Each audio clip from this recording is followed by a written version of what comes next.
අයිබෝවන් සුබ දවසක් කියලා පිළිගන්න ඔයගොල්ලෝ හැම කෙනෙක්ම පසින්දු ටිරන්ත YouTube channel එකට.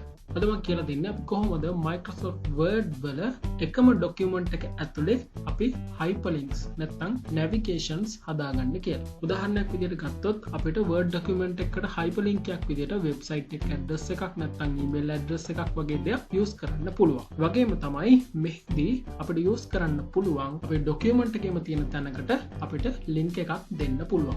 අපි බලමු කොහොමද මේක කරන්න කියලා. අපි අදාළ ටෙක්ස්ට් එකක් සිලෙක්ට් කරගන්නවා.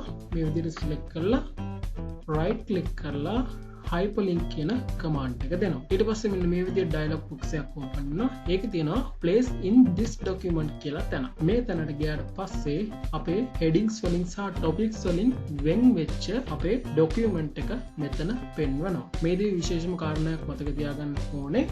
අපි headings සහ titles දාලා වෙන් කරගත්ත document එකකට විතරයි අපිට මේ විදිහේ hyperlink එකක් දෙන්න පුළුවන්. මොකද මේ විදිහේ document එකක් විතරයි අපිට මේ වගේ section වෙලා, ඒ කියන්නේ කොටස් වෙලා පෙන්වන්නේ. දැන් මට දෙන්න ඕනේ මෙන්න මේ quick styles gallery කියන තැනට තමයි මගේ link එක දෙන්න ඕනේ. place in this document වලට ගිහිල්ලා මේක select කරලා okay කරන්න. එතකොට මෙතන link එකක් විදියට පෙන්නනවා. මේ link එකට අපිට යන්න පුළුවන් control එක press කරාම මේකේ අතක් වගේ පොඩි icon එකක් හැදෙනවා.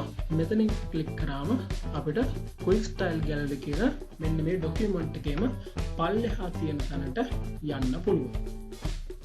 එමුණ ওই විදිහට තමයි අපි document එකක් ඇතුලේ hyperlink එකක් හදාගන්නේ.